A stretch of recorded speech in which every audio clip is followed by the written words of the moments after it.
Alright, hey guys, Aaron here, back with another review. And in this video, I'm reviewing the Pulse batteries for the Blade 130X. Basically, I'm just going to touch on everything about the batteries, upsides and downsides. Yes, there are some downsides to this battery, so let's get started. I'm going to pull my canopy off.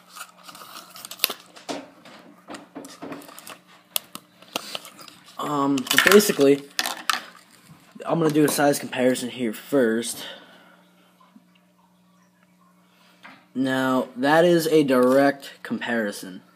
So as you see, the Pulse battery is a little longer, and at first I thought, okay, whatever, that's fine. The Pulse battery is a little thicker also. You can see it's sticking up there a little more on the edge. The Pulse battery is a tad thicker. The thickness really doesn't matter, it's the length.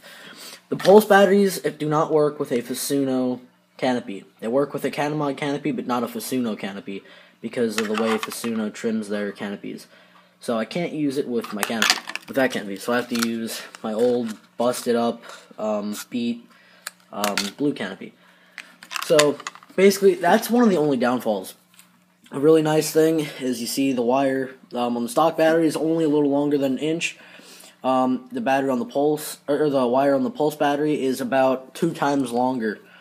So that's really nice. Now let's get into the specs, I guess. And on paper, technically on paper, the E-Flite batteries look better, just overall. So the stock batteries are 35C and 300 milliamps. The Pulse batteries being 450 milliamp, which will give you a tad of a higher head speed, not a ton, but mainly longer flight times. So that's always good. I get about 2 minutes and 30 seconds on a stock battery. I can go about 3 minutes and 25 seconds, or 3 minutes and 30 seconds, I believe I figured out, of hard 3D, before I have to land it. That's without killing the batteries. You don't want to run them low. You want to run them, if it's under 50%, then, or under 40%, then you're running them too low. So, basically, I just use this as a comparison. And this is also a 30C battery. And the stock battery is 35, and this is 30C. Now, the C rating basically determines how much punch, basically, to dumb it down, is basically how much punch it'll give you. So, technically, the E-Flite batteries should give you more punch. Now, flying the Pulse battery, this gives me more punch.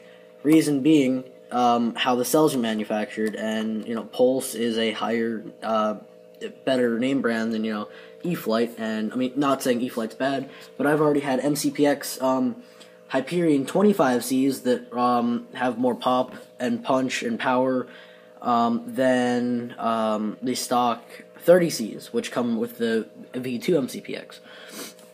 So, basically, overall, this battery is pretty good. Now, pricing. If you buy this retail, the E-Flite battery, the stock E-Flite battery retail is around 20 bucks. And you might think, oh, that's a little much. But then again, it's not that bad considering what you're getting. Some decent flight times if you're flying it easy. Pretty good. It's alright, 20 bucks. You figure 45 bucks for a 450 battery. 35 or 36 bucks, depending which kind of 250 battery you get. So it just all depends. This battery, on the other hand, from HeliDirect was $11. I actually picked up 2.